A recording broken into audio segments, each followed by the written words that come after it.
और चल, अभी अभी कोई लड़की गई है। लड़की? कौन सी लड़की? उसने नीले रंग का टॉप पहना हुआ था, हाई हील्स के सैंडल्स थे। अभी भी निकली होगी यहाँ से। नहीं साहब, मैंने नहीं देखा उसे। तुम क्या आंखें बंद करके ड्यूटी करते हो क्या यहाँ पे? सॉरी साहब, पान लेने चला गया था मैं। पान लेने चला? हाँ विजय, नहीं वो आदमी मारा गया। लगता है किसी लड़की ने खून कर दिया। सैंडल थे। हाँ अभिजीत, सैंडल थे। उसके गले से खून निकल रहा है। हाँ गोली तो लगी थी उसे।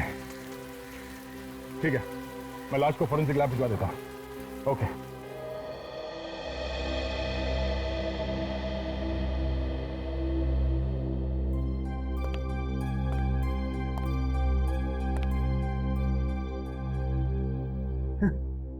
ये सबूत लेके आए, कोरा कागज। अभिजीत, ऐसे भी तो हो सकता है कि ये कोई सबूत नहीं, सिर्फ एक मामूली सा कागज हो। नहीं नहीं नहीं, ये कागज हमें बाबू की पैंट के अंदर वाली जेब से मिला है। ये कोई मामूली कागज नहीं है। कुछ तो है इसमें डॉक्टर साहब, कुछ तो है। क्या है यार इसमें? मुझे तो कुछ नजर नहीं आता।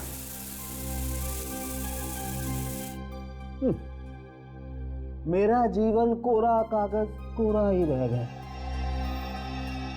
तारिका जी की जिंदगी में कोई कोरा कागज नहीं है। क्यों तारिका जी, आप कुछ कीजिए ना। ओहो, अच्छा अच्छा, तारिका जी कुछ कीजिए ना।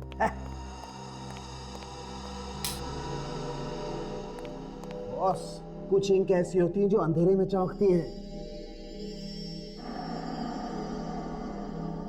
हाँ सर, कुछ कुछ दिख रहा है। 1 7 एक 5 3 मतलब 17 11 53। तारिका, लाइट ऑन करो। 17 11 53। सर, हमारे रिकॉर्ड में इस आदमी का नामो निशान नहीं है सर। हमारे रिकॉर्ड में नहीं है? नहीं सर। अच्छा, कोई नया मुजरिम था ये। मगर एक बात है फ्रेडी, जब बाबू हमसे बच के भाग रहा था तो उसने भागने की कोई प्लानिंग तो की नहीं थी। काफी दूर तक भागा, कभी इधर भागा, कभी उधर भागा, और अचानक उस बिल्डिंग में घुस गया। तो ये आदमी ठीक उसी वक्त हमारी बिल्डिंग के सामने वाली बिल्डिंग में कैसे पहुंचा? बाबू पे गोली चलाने के लिए। ओह, तो ये आदमी भी वहीं पे था, मार्केट में? हाँ, ये आदमी शॉपिंग मार्केट से ही हमारा पीछा कर रहा है। जब हम इस बिल्डिंग में घुसे तो ये सामने वाली बिल्डिंग में घुस गया। तो अगर ये किसी गाड़ी में हमारा पीछा कर रहा था तो वो गाड़ी अभी भी उस बिल्डिंग के सामने ही होनी चाहिए। आप लोगों को तो पता है कि इस बिल्डिंग में एक खून हो गया। हाँ साहब। और जिस आदमी का खून हुआ है वो आदमी बाहर से आया, तो जाहिर है कि किसी गाड़ी या किसी बाइक में आया होगा वो। कि जो गाड़ियाँ यहाँ पे खड़ी हैं या बाइक्स खड़ी हैं, किस बिल्डिंग की है वो तो पता होगा ना आप लोग को। हाँ साहब, मालूम है। दिखाइए। आइए सर, ये बाइक हमारी बिल्डिंग की है और ये भी हमारी बिल्डिंग की है। ये भी है, ये भी है, ये भी है। ये बाइक किसकी है पता नहीं। अरे सुनो, इधर आओ। ये बाइक तुम लोगों की बिल्डिंग की है क्या? नहीं, हमारे बिल्डिंग की नहीं है। नहीं, किसी को नहीं पता? नहीं ठीक है, आप लोग वहाँ जाके खड़े हो जाइए। ठीक है साहब। विवेक, लगता है वो आदमी इसी बाइक से आया था हमारा पीछे करते हुए। है डिक्की, देखिए इसमें क्या है।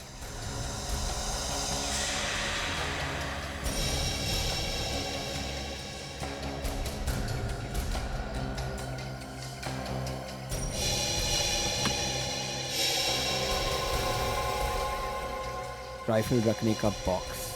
इसका मतलब यह है कि वो आदमी इसी बाइक पे आया था और इसके अंदर राइफल लेकर आया था बाबू को मारने के लिए। एक काम करो विवेक, आरटीओ ऑफिस से पता लगाओ कि इस बाइक का मालिक कौन है और कहाँ रहता है। सचिन, इस घर का कोना कोना छान मारो। यहीं से उस आदमी के बारे में कुछ पता चल सकता है।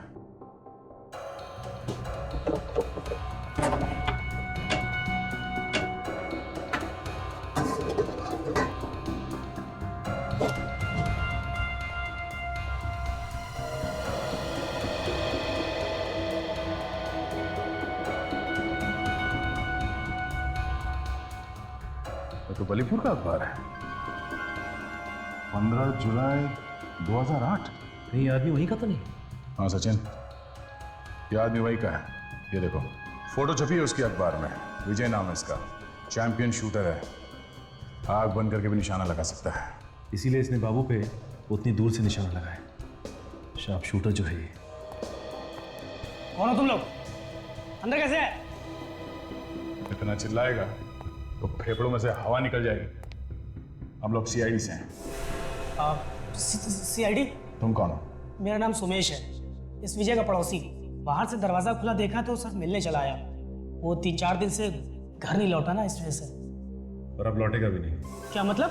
ये कुछ नहीं। तुम ये बताओ, ये विजय कब से रह रहे हैं यहाँ पे? पिछले 6 महीनों से। सर शुरू में तो उसका कुछ काम नहीं बना, लेकिन एक दिन ढेर सारे पैसे लेके आ गया और कहने लगा कि उसकी कला की कीमत देने वाला कदरदान मिल गया उसको। कौन है ये कदरदान जिसने इतने सारे पैसे दिए विजय को? सर नाम तो नहीं बताया उसने। अच्छा, उसके कोई यार दोस्त यहाँ पे आते थे उससे मिलने के लिए? कोई लड़की, उसकी गर्लफ्रेंड वगैरह? नहीं सर, कोई नहीं आया। अच्छा, तुम्हारे पास उसका मोबाइल नंबर है? जी मैं देता हूँ। Life hospital. सर कोई इतने बड़े हॉस्पिटल से विजय को बार बार फोन क्यों कर रहा था? देखते हैं। Excuse me. जी 1098-999, ये यहीं का नंबर है? जी हाँ, ये हमारे यहाँ का ही लैंडलाइन नंबर है। पर आप? हम लोग सीआईडी से हैं। सीआईडी? यहाँ पर? अब ये बताइए कि ये नंबर कौन सा है इनमें से? जी ये नंबर तो डॉक्टर सुमित के केबिन का है। डॉक्टर सुमित के कैबिन का नंबर? कहाँ है इनका कैबिन? जी यहाँ से लेफ्ट जाकर सामने ही उनका केबिन है। Thank you. सर हम ड्रग सप्लाई करने वाले के पीछे पड़े थे और यहाँ इस अस्पताल में पहुँच गए।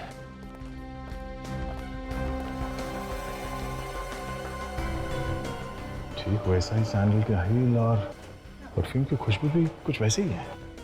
क्या हुआ सर?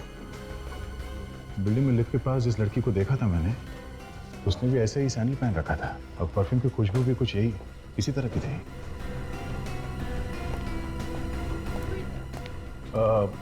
Excuse me. जी मैंने आपको पहले कहीं देखा है। लगता है आप फिल्में बहुत देखते हैं। ये डायलॉग ना थोड़ा पुराना हो गया है। नहीं वो बात नहीं है। मैं फिल्मों वाला नहीं हूँ, मैं असली में हूँ। मैं सीआईडी से हूँ, inspector Daya. I am so sorry. बताइए मैं आपकी क्या मदद कर सकती हूँ? डॉक्टर सुमित के बारे में कुछ बता सकती हैं आप हमें? कुछ नहीं, बहुत कुछ बता सकती हूँ। डॉक्टर सुमित। आप डॉक्टर सुमित हैं? हाँ, इसमें इतना चकराने वाली क्या बात है? नहीं, मुझे लगा कि डॉक्टर सुमित कोई लड़का होगा। क्यों, लड़की का नाम सुमित नहीं हो सकता क्या? नहीं बिल्कुल हो सकता, क्यों नहीं। आप जरा ये फोटो देखिए। आप इसे पहचानती हैं? ये वो बालीपुर का शूटिंग चैंपियन विजय है ना ये? बिल्कुल बिल्कुल। क्या हम जान सकते हैं कि आपका विजय के साथ क्या रिश्ता था? अपनी किडनी बेचने आया था। क्या किडनी बेचने आया था? हाँ, बेचारे को पैसों की बहुत जरूरत थी, पर मैंने साफ साफ मना कर दिया। हमारे यहाँ किडनी बेची और खरीदी नहीं जाती। ऐसी पता नहीं कौन लोग हमारे हॉस्पिटल का नाम खराब करने पे तुले। कहीं ऐसा तो नहीं कि वाकई में यहाँ पे किडनियों का व्यापार हो रहा हो और आपको मालूम ना हो? ये हॉस्पिटल ना मेरे पिताजी का है। यहाँ पे जो होता है मुझे सब मालूम है। आपने विजय के साथ दोबारा बात कब की? वो विजय के साथ मेरी पहली और आखिरी मुलाकात थी। नहीं, फोन पे तो बात की होगी ना? नहीं, मैं उससे फोन पे बात क्यों करूंगी? तो आपके कैबिन से परसों विजय को 3 बार किसने फोन किया? मेरे कैबिन से? ये कैसे हो सकता है? सिर्फ परसों नहीं, 1 हफ्ते पहले और 10 दिन पहले भी आपके कैबिन से विजय को फोन किया गया। 1098-999, ये किसका नंबर है? ये आप ही के कैबिन का नंबर है ना? हाँ, पर मैंने कोई बात नहीं की है विजय से। कल दोपहर 3 बजे आप कहाँ थी? होटल इंटर मिलान में थी, मेडिकल कॉन्फ्रेंस थी। Medical conference? किसके साथ? कुछ फॉरेन से लोग आए थे। ठीक है, हम उनसे मिलना चाहते हैं। वो लोग तो चले गए अपने देश वापस। चले गए? ठीक है, आप जा सकती हैं। Thank you.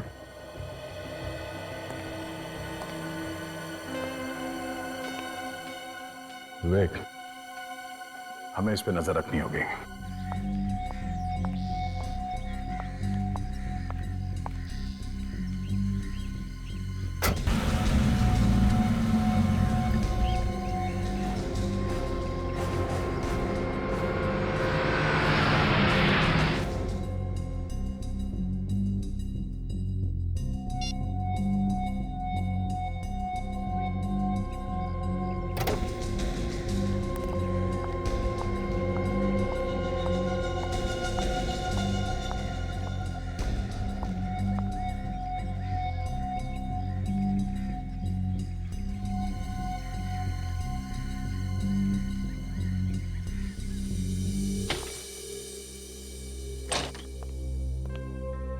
सर पूरे 5 दिन से हम लगातार इस सुमित पे नजर रखे हुए हैं, पर अभी तक ऐसा कुछ भी नहीं मिला सर। देखो दया, कहीं ऐसा ना हो कि हम पूरा ध्यान सुमित पर लगाए और खूनी कोई और ही हो। सर मुझे अभी भी यही लग रहा है कि ये सुमित की कुछ गड़बड़ है सर। मगर दया, हमने उसका फोन तो टैप किया है ना। हाँ सर, मगर उससे कुछ फायदा नहीं हुआ। सर मेरे हिसाब से हम उसे गिरफ्तार कर लेते हैं और अच्छी तरह से पूछताछ करते हैं सर। नहीं नहीं नहीं, नहीं दया, किसी बड़े हॉस्पिटल के डॉक्टर को हम बिना सबूत के अरेस्ट नहीं कर सकते, बवाल मच जाएगा। Sir 1 minute sir. क्या हुआ दया? हाँ? सर वही खुशबू है सर।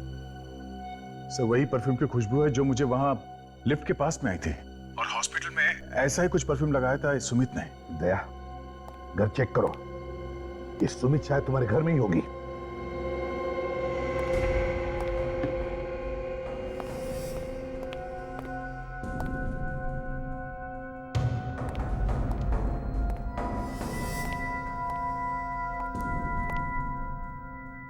नहीं सर, घर में तो कोई भी नहीं है।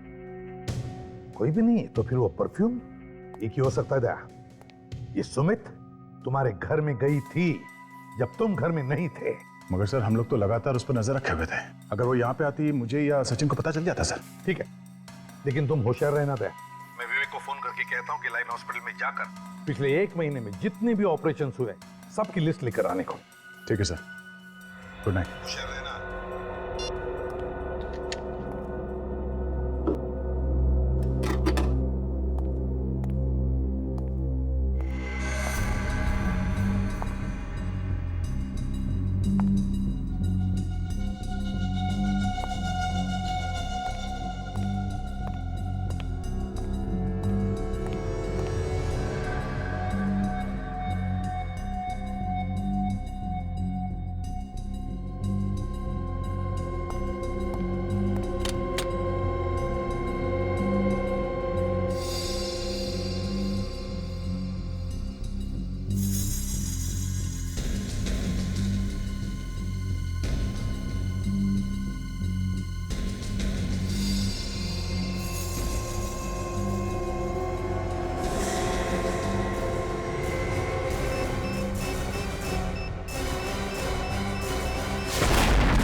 अरे शराब? अरे नहीं नहीं दया, नहीं, लेटे रहो, जख्म तो भरा नहीं है। हल्की सी चोट है सर। ऐसे छोटे मोटे खरोच लगने से घर बैठ गए तो सीआईडी का फर्ज निभाएंगे कैसे सर? नहीं, खून तो काफी बह गया है और उन लोगों को इस खून की कीमत चुकानी पड़ेगी। जब तक मेरे साथ तुम्हारे जैसे दोस्त हैं अभिजीत, कोई मेरा कुछ नहीं बिगाड़ सकता। लेकिन एक बात है अभिजीत, दया को सिर्फ डराना चाहता था, दया को मारना नहीं चाहता था, इसीलिए तो उसने एक छोटा सा बम लगाया है। इस धमाके के पीछे एक लड़की का हाथ है। बेहोश होने से पहले मैंने अपने सामने उस लड़की के सैंडल का हील देखा था, बिल्कुल वैसा ही जैसे मैंने उस लिफ्ट के पास देखा था सर। ये वही लड़की है, मुझे पूरा यकीन है ये उस सुमित का ही काम है सर। सर सर अभी आप कैसे हैं? मैं ठीक हूँ विवेक, तुम कहाँ से आ रहे हो? सर मैं लाइफ हॉस्पिटल से आ रहा हूँ सर। एक बहुत ही चौंकाने वाली चीज पता चली है सर। क्या बताओ? ये देखिए सर, पिछले 3 महीनों में इस अस्पताल में 12 मरीज कोमा में चले गए सर, किसी को पता तक नहीं चला। 3 महीनों में 12 मरीज कोमा में चले गए? क्या बीमारी क्या है उनको? सर मैंने इन मरीजों के परिवार वालों से बात की सर। उन्होंने कहा कि कुछ खास तकलीफ नहीं थी, लेकिन डॉक्टर ने कुछ ना कुछ बहाना बना के उन सबका ऑपरेशन कर दिया और ऑपरेशन के बाद सभी के सभी कोमा में चले गए। बड़ी अजीब बात है सर। इससे भी अजीब बात तो ये है कि इन 12 मरीजों का ऑपरेशन थिएटर नंबर 2 में हुआ था। क्या? अभिजीत, काम करो, जाओ उस हॉस्पिटल में, पता लगाओ चल क्या रहा है वहां पर। ठीक है सर, मैं कुछ प्लान करता हूँ।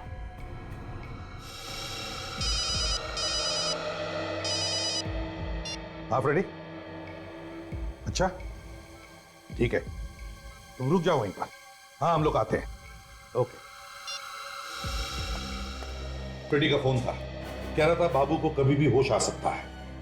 विवेक हम लोग चलते हैं। सर मैं भी चलूंगा सर। अरे तुम कहाँ चल रहे हो? सर काम करूंगा तो शायद जल्दी अच्छा हो जाऊंगा। तो फिर चलो।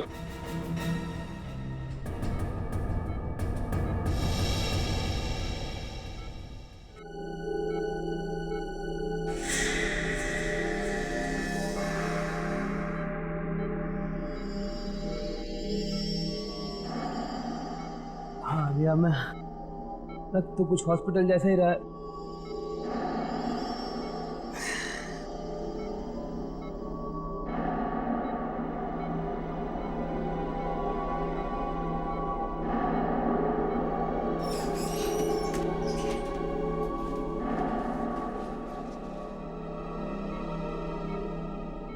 सीआईडी वाला सही चिपका हुआ अभी तक।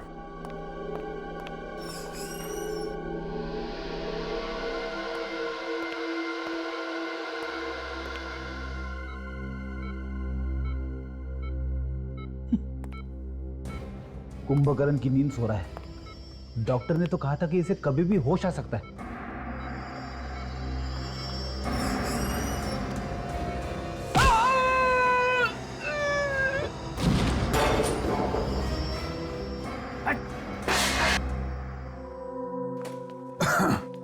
जी हाँ, एडमिट कर लिया डॉक्टर ने सर। अब देखिए, अब कह रहे थे कि ट्रीटमेंट शुरू करेंगे। जी मैं ध्यान रखूंगा।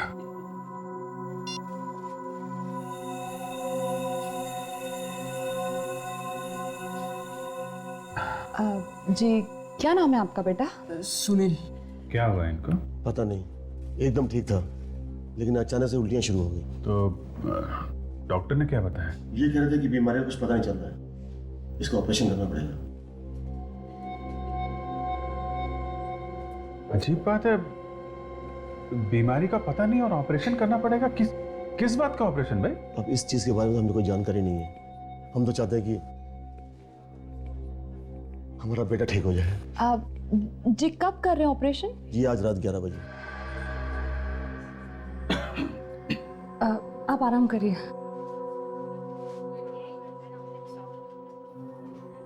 मामला गड़बड़ है, बीमारी का पता नहीं, वो लोग ऑपरेशन कर रहे हैं। अभी आज रात 11 बजे। मैं जरा चेक करके आती हूँ कौन से ऑपरेशन थिएटर में ऑपरेशन होने वाला है।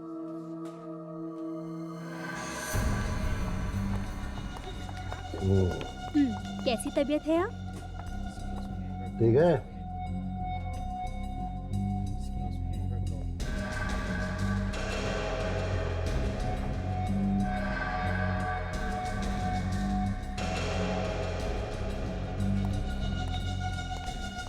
कैसे हैं मिस्टर मेहरा?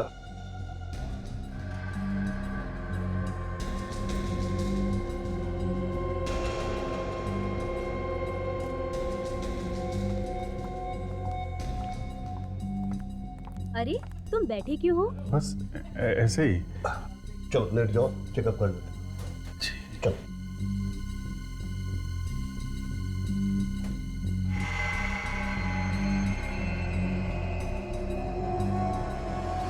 पेट में दर्द है? नहीं।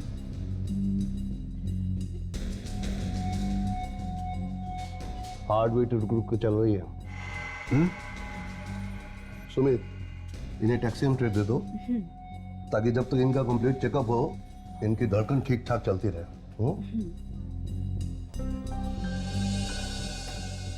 बैठ सकता हूँ? जी।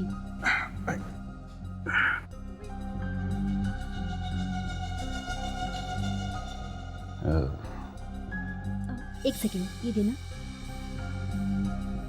दोपहर को दे देना ये। Thank you. मैं ठीक तो हो जाऊंगा ना डॉक्टर? हमारे हॉस्पिटल में जो आता है ना वो ठीक होके जाता है।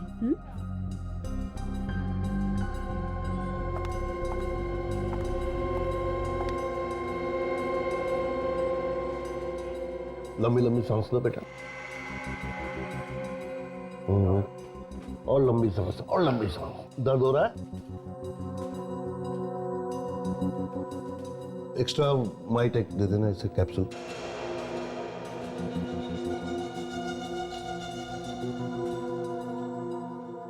डॉक्टर साहब सब ठीक है ना?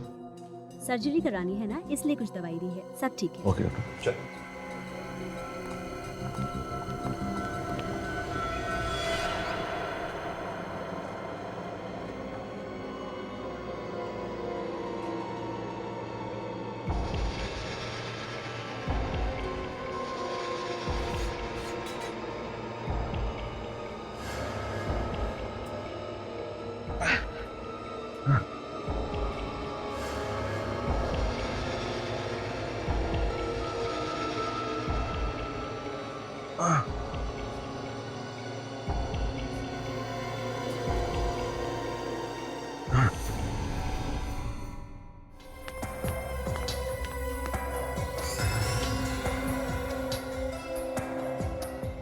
एक पहलवान से पीछे छुड़ाया, 3 और आ गए।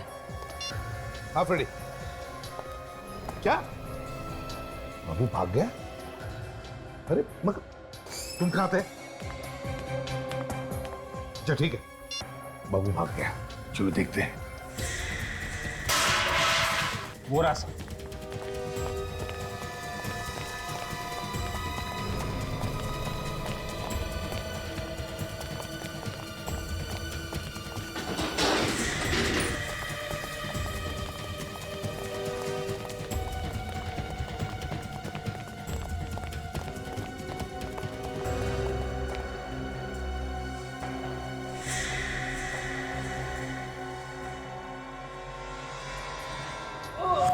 अरे माय गॉड,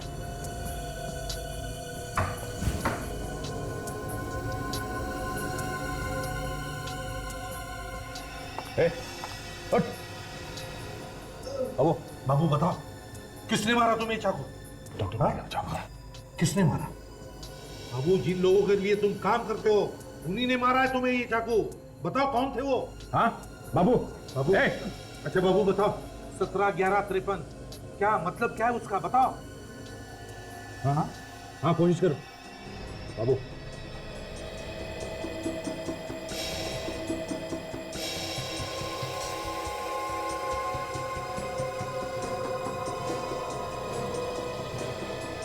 सत्रह जून सर, 17 जून तो आज ही है। हाँ 17 जून मतलब दया आज कुछ होने वाला है, लेकिन क्या? बाबू क्या होने वाला आज?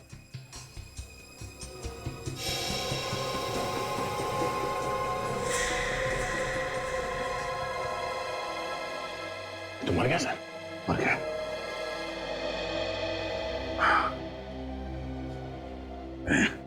हाँ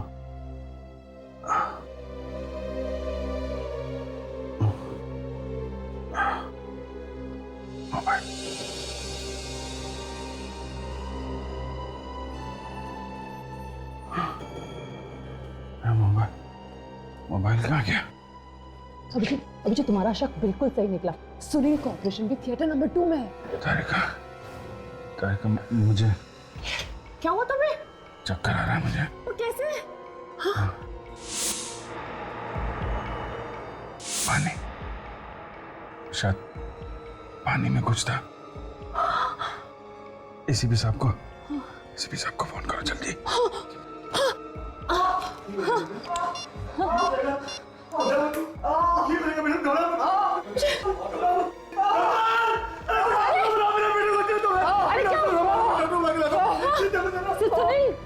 क्या दुख रहा है? क्या हुआ? मेरे पेट में दुख रहा है, जोर से दुख रहा है, बचा लो मुझे। डॉक्टर, अरे बचा लो। क्या डॉक्टर? क्या? हे भगवान, इसकी हालत तो बिगड़ती जा रही है। जल्दी से स्ट्रक्चर लाओ, इसका अभी ऑपरेशन कराना है। घबराओ मत, सब ठीक हो जाएगा। आप मेरे साथ चलिए, कुछ पेपर साइन कराने हैं। चलिए।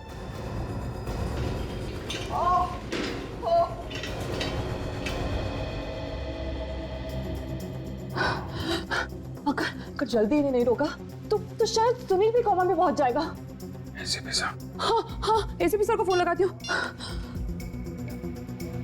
हेलो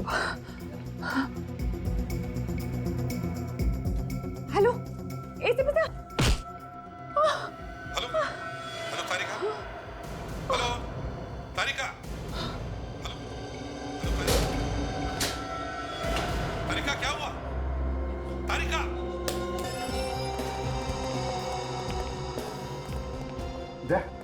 कहाँ पर है? सर यहाँ पे।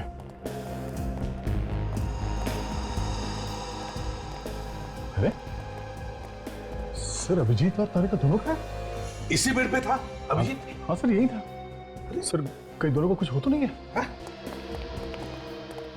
अरे सुनो भैया जरा, ये सामने वाले बेड पे एक पेशेंट था और उसके साथ में एक लड़की भी थी, क्या तुमने देखा उन्हें? वो तो वहां बेहोश पड़ी हुई है। तारिका, तारिका, तारिका, तारिका, उठो, क्या हुआ? क्या हुआ? तू बेहोश कैसे हो गई? सर शायद मेरे सर पे किसी ने बहुत जोर से मारा। सिर पे मारा? किसने? पता नहीं सर, मैं उसका चेहरा ही नहीं देख पाई। तो फिर अभिजीत कहाँ था उस वक्त?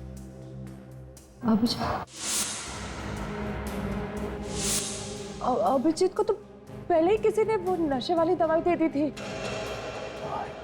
इस वक्त कहाँ है वो? हाँ? क्यों?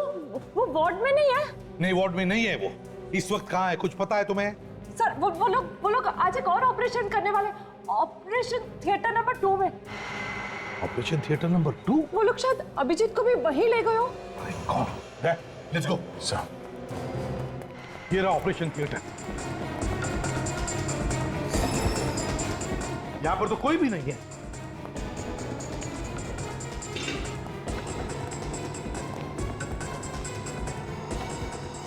अरे आप लोग कौन है? वही खुशबू सर, वही परफ्यूम वाली लड़की, सैंडल भी वही है। लेकिन आप लोग हैं कौन? तुम्हारे रिश्तेदार। कहाँ है सुनील और कहाँ है अभिजीत? कहाँ छुपा के रखा? मुझे नहीं पता। अच्छा तारिका, अच्छा चल उठ। बोल, सुनील कहाँ है? कौन सुनील? वही लड़का जिसका ऑपरेशन होने वाला था। ऑपरेशन? देखो अभी भी वक्त है, सच सच बताओ वरना फांसी का फंदा हाथ लगेगा। मुझे कुछ नहीं पता, मुझे सिर्फ नर्स ने फोन किया और मैं इधर आई। कौन सी नर्स? बुलाओ उसे। मैं भी उसी को ढूंढ रही हूँ, मुझे नहीं मिल रही है। एक और झूठ। एक तो विजय का खून कर दिया, बाद में मुझे मारने की कोशिश की। अब ऐसे भोली बंडी हो जैसे कुछ मालूम ही नहीं तुम्हें। हाँ? ये आप लोग क्या कह रहे हैं? मैं किसी की जान कैसे ले सकती हूँ? मैं डॉक्टर हूँ। सर, अभी वॉचमैन से पता चला है कि 2 एम्बुलेंसेस 5 मिनट पहले गेट के बाहर गई है। 2 एम्बुलेंस? एक में सुनील और एक में अभिजीत।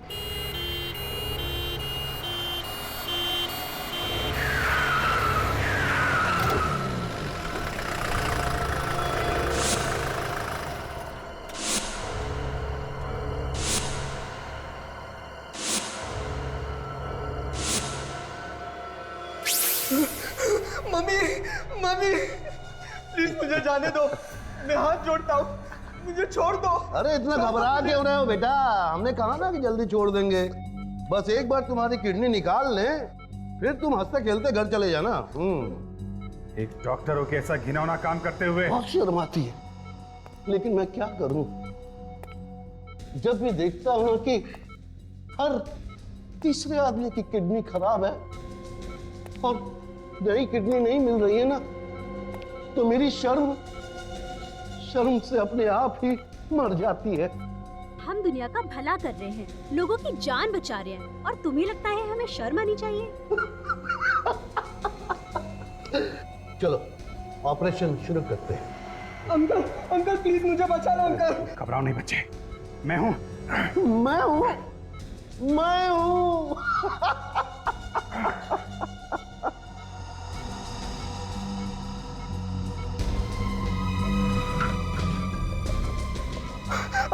अंकल मुझे बचा लो अंकल। एक बार मेरे हाथ खोल के देख, फिर कर ऑपरेशन। मम्मी, पापा, अंकल मुझे बचा लो अंकल। अंकल मुझे बचा लो अंकल। अंकल चल अंकल, चल अंकल, अंकल।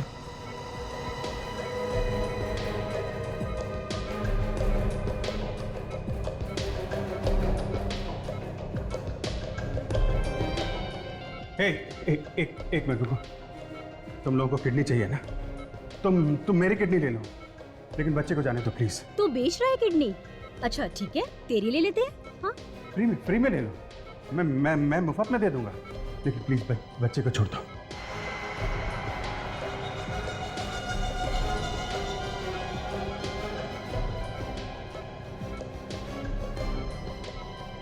अच्छा सुनो, कितना पैसा मिलता है किडनी बेचने का?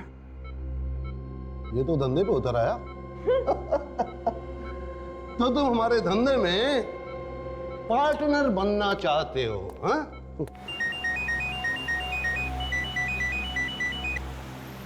हेलो, मैं ये देखना चाहता हूँ कि कितने पैसे में तुम लोग अपनी आत्मा बेचते हो, कितने पैसे में?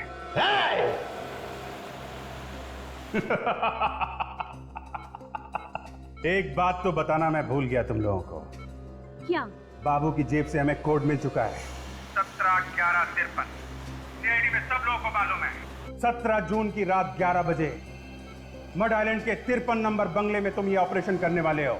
अभिजीत इस वक्त मड में है, बंगलो नंबर 53 में। और सीआईडी किसी भी वक्त यहाँ पहुंच सकती है, किसी भी वक्त यहाँ पहुंच सकती है सीआईडी। अगर तुम सीआईडी वालों में इतना दिमाग होता ना, तो हमें कब का पकड़ चुके होते। लेकिन नहीं, हम तुम सीआईडी वालों से ज्यादा चालाक और ज्यादा होशियार हैं। मत चलो। कौन से?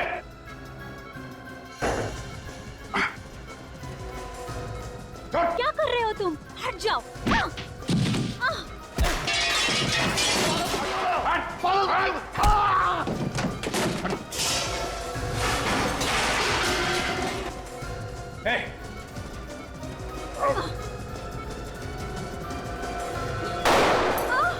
तारिका, बच्चे को संभालो। बच्चे की किडनी निकाली तो नहीं? नहीं, अभी तक तो नहीं। बोल, कहाँ गोली मारू? हाँ?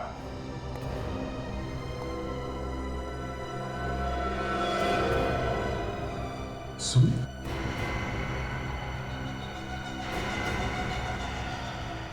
ये सुमित है तो फिर ये भी सुमित। ये चक्कर क्या है? पापा, ये सब क्या है? क्या ये लोग सच कह रहे हैं? हाँ, ये सच है कि मैं किडनियों की चोरी करता हूँ। पापा, आपने मुझे बताया क्यों नहीं कि मेरी एक जुड़वा बहन है? मैं तुम्हें बता देता तो फिर अपना काम कैसे करता। मैं चाहता था कि तुम जुल्म करती रहो और सुमित दुनिया की नजरों के सामने अच्छी बनी रहे। आप इंसान नहीं, राक्षस हैं। एक बाप होके कोई अपनी बेटियों के साथ ऐसे कैसे कर सकता है? शायद एक बाप अपनी बेटियों के साथ ऐसा नहीं कर सकता, लेकिन तुम दोनों मेरी सगी बेटी नहीं हो। तुम दोनों को मैंने गोद लिया है। तुम बाप हो या जहरीले सांप, तुम जैसे आदमी को नरक में भी जगह नहीं मिलेगी, समझे? ये जा रहे।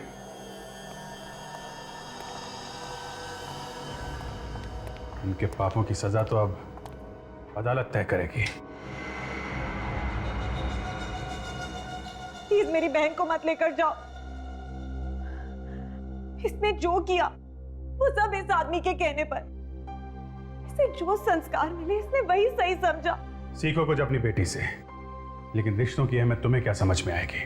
मैं खूनी हूँ और खूनी को अपने संस्कार चाहे कहीं से भी मिले हो, इससे उसका गुनाह कम नहीं हो जाता। मैं अपने आप को कानून के हवाले करती हूँ।